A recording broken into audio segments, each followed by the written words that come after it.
It was as if I was playing a game of cat and mouse. If I went to one end of the barracks in chase of the footstep sounds, it would stop, and it would start happening on the other side of the courtyard. How's it going, YouTube, friends, and family? In this video, we're going to be exploring the haunting of the Virginia Military Institute. Now, I graduated from VMI, and afterwards I served as an infantry officer in the United States Army. And I love VMI, but the place is haunted. I will be referring to my own personal experiences, but also based on my own research. And before we go any further, let's look at the origin story of VMI. Warning, do not watch this video if you are by yourself. Do not watch this video at night. Alright, so let's talk about the history of VMI.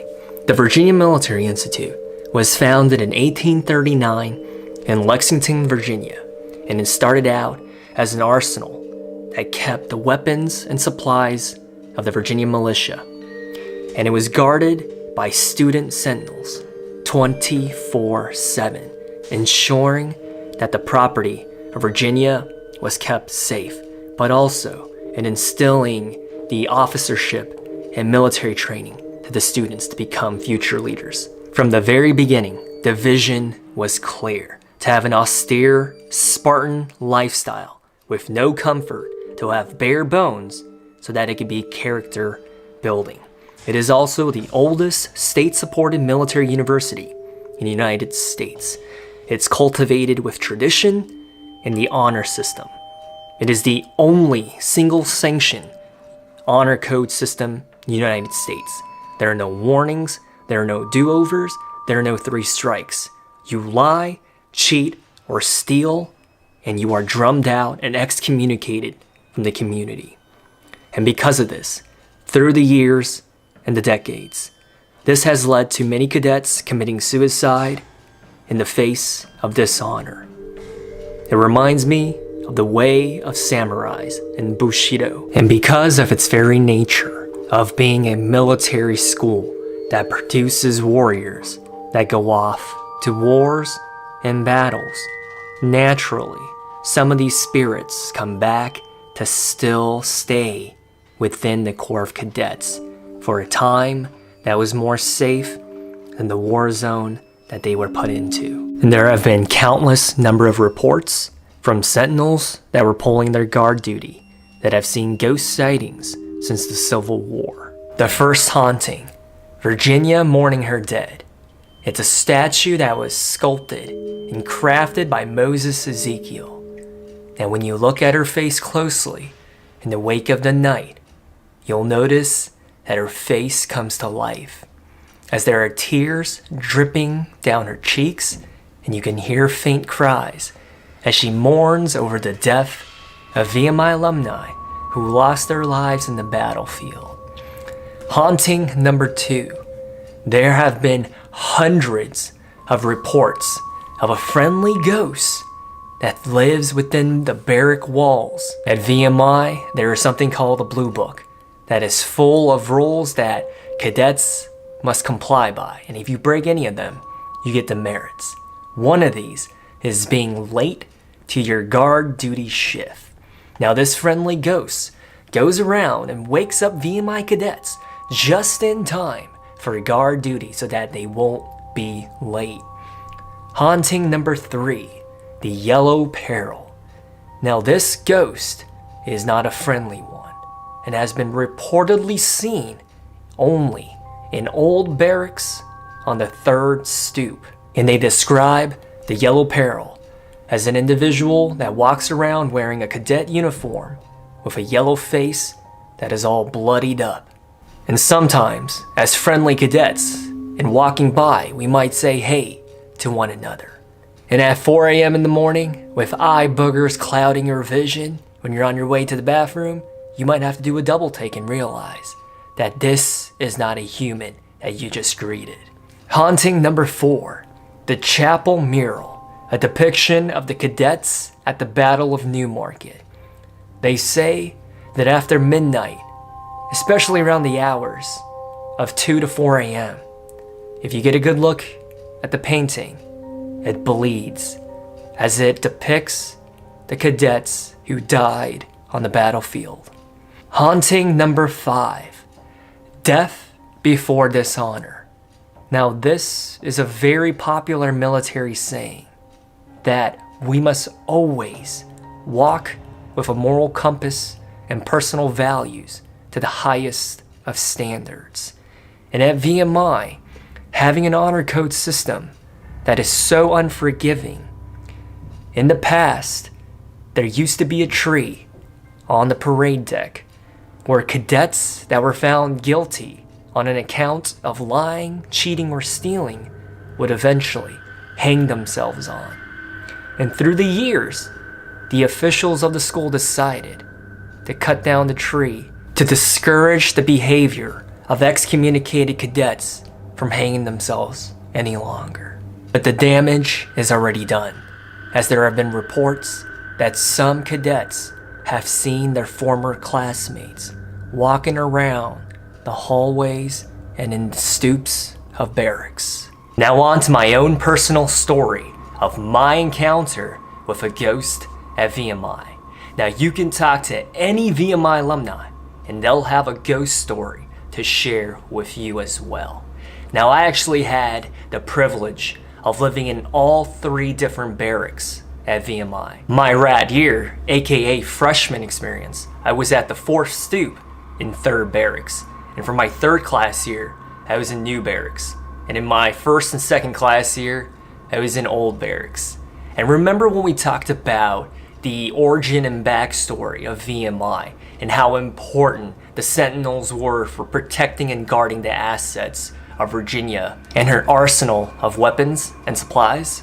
Well, that tradition still continues to this day. And guard duty at the Virginia Military Institute is conducted by all the individual companies within the Corps of Cadets and were changed on a day-to-day basis. And it's a 24-hour shift, and there is always a company of cadets on guard duty 24/7. And this happened in November in the Shenandoah Mountains of Virginia, where the temperatures are very cold in the morning, but even more cold during the night. And for my particular guard duty shift, I was assigned the graveyard one, 1:30 a.m. to 3:30 a.m. It was my task and duty to observe, to protect VMI as my fellow cadets were sleeping within the barrack walls. And the uniform might look really sharp in pictures and videos, but it's very uncomfortable to be wearing a thick layer of wool all over your body. And surprisingly, the wool actually does a half-decent job of keeping you warm. However, this was a very particularly cold evening, where before I went to bed, 10 minutes before taps, I kept thinking to myself that this was going to be a very cold shift of pulling guard duty. And I was no stranger to guard duty, having previously done maybe 9 rotations up until this point. But like a diligent cadet, I went to bed at 11:29 p.m. right before taps hit. And I went to bed knowing that I would have to wake up in an hour and a half. So I put my head down on my hay, I closed my eyes, and I went to sleep. I woke up to the sound of my alarm on my wrist, my Casio G-Shock. I woke up at 1 a.m. knowing that I would have to report to my shift in 15 minutes. I got out of my rack, I put on my clothes, my uniform of the day, or in this case, the night, and I went down to the guard room to do my shift. And as I was approaching the staircase to go down to 3rd stoop and eventually the 2nd stoop, it felt off this night. I showed up to the guard room 17 minutes early. I was there to relieve my brother Rat, who was on duty from 11:30 to 1:30. Eventually, the sergeant of the guard put me at my post and replaced us at approximately 1:25 a.m. I showed up early and I let my brother Rat go to sleep 5 minutes earlier. Now, in the spirit of full transparency, I've never been a fan of the dark. Even before joining the military, growing up as a child, And as a teenager, I've never been friends with the dark. It's just something about the unknown and what lurks in those shadows. I don't like it. And I remember, even in the army, doing land navigation was not a problem for me. However, night land nav, I always felt a little off about finding those digit grid points in the middle of the woods at night. But deep down, I knew that at VMI I had to learn to face my fears and do it anyways. So my shift started off okay. The barracks at 1:40 a.m. was pretty silent. You could hear some shuffling of the feet of some upper class cadets that were returning back to barracks from studying all night long at the Nichols Engineering Building or Scott Ship Hall. Nothing too unusual. And as the clock approached 2 a.m., I looked down at my watch and I realized that I still had an hour and a half left of my guard duty. And this is where I start to get a little sleepy. And as you get sleepy, as a sentinel on guard on the floor of the barracks, you pace back and forth to keep yourself up. And as I did that, it was a silent night, which is unusual because on my way down to the guard room to start my shift, there were lots of various vague noises from all corners of the barracks. But at 2 a.m. in the morning, it was dead silent. And this is where I was combating drowsiness. If you fall asleep on duty, there's dire consequences, especially in the military. So I knew that right now I had to do whatever it took within me to stay awake. And boy, was my wish granted, because at about 2:15 a.m., I started to hear loud footsteps all around the courtyard of the barracks. They were no more than 50 meters away from me. And in a dark setting, I could look out and make out that there was nothing there. So I was starting to get a little scared. Was it my mind that was playing tricks on me because I'm sleepy? Or is there something ominous occurring? So every time I heard the shuffling of feet and footsteps from the distance, I would do my duty as a guard and sentinel of the night and go towards it to make sure that it's no one causing trouble to the barracks or to my fellow cadets. And every time I approached where the sound was coming, it would dissipate and be gone. It was as if I was playing a game of cat and mouse. If I went to one end of the barracks in chase of the footstep sounds, it would stop, and it would start happening on the other side of the courtyard. Now mind you, the temperature outside was probably around 12 degrees Fahrenheit. It was cold, and I was sweating up a storm, because deep down, I knew that this was not a natural occurrence, that something was happening, and I couldn't wait for my shift to be over. I looked down at my clock after getting tired of playing cat and mouse with the mysterious footstep sounds. It was approximately 3 a.m. I told myself, okay, Amos, 30 more minutes to go. You can go back up to your room in the barracks and go to bed and wake up to do it all over again in the morning. A piece of advice that I gained from the military is that when you're doing something that is not enjoyable, you have to learn how to embrace the suck. And another piece of advice is that when you want something to be over soon, and it's a suffering event or a discipline event, stop looking at the clock. But I couldn't help it. I was a young 18-year-old, and I kept looking at my clock every minute. 3:01, 3:02, 3:03. I kept hearing the footsteps in the distance, and every time I would go up and investigate, no one would be there. I was terrified, I was scared, and so I toughed it out, and I kept looking at my clock every minute. And as the clock approached 3:25, I was hoping that my brother Rad, that was to replace me and relieve me of my duty to take my place, would come a little bit earlier. But that wish, that dream, it didn't happen. And so as the clock hit 3:29, this is when I knew that trouble was about to happen. And this is where it got a little strange. Yes, the footsteps kept occurring in the distance, but when you look at the barracks, and I was stationed at Old Barracks, it was my duty to take care of the main infrastructure of VMI, the oldest standing barracks. And there's a gate in the courtyard where every cadet goes in and out in the rat line. That's the main entry point.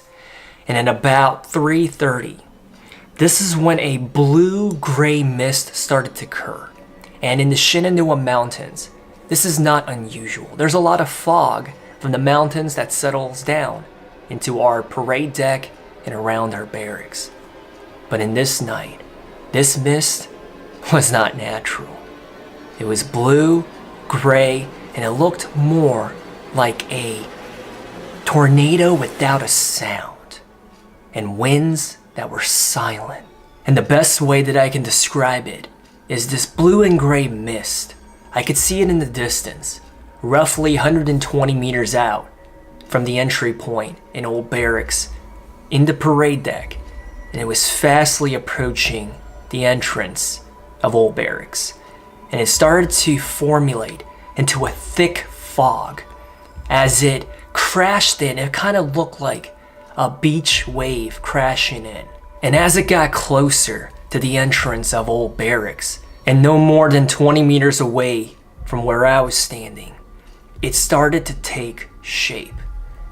Now you have to understand that at this point in the story, it's probably 3:33 a.m. in the morning.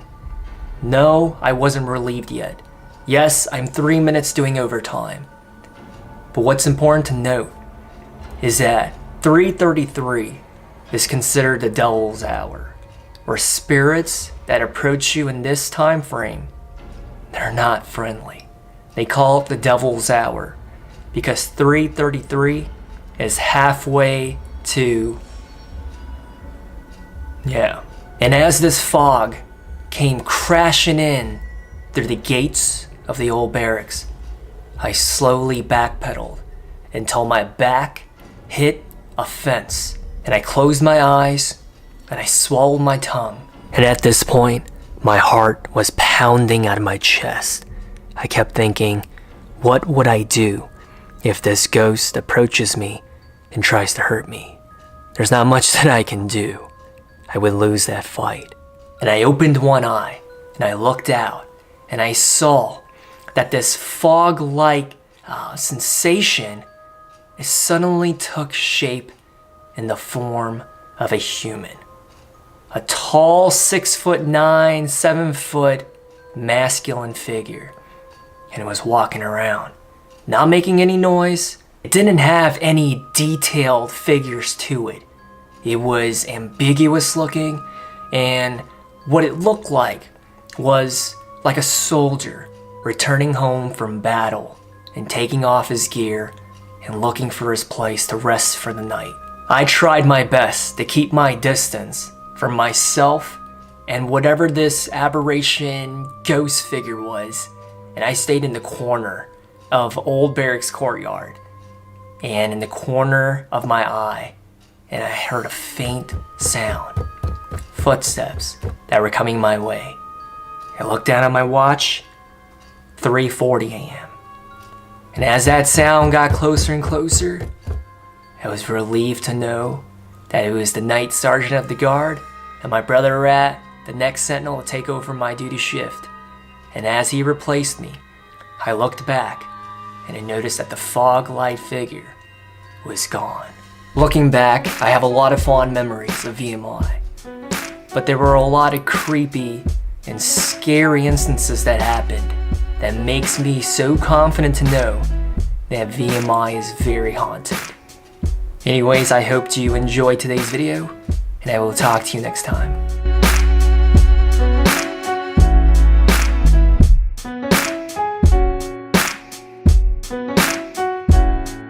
It almost makes you wonder if the footsteps that I was hearing that night were from that fog ghost that I saw.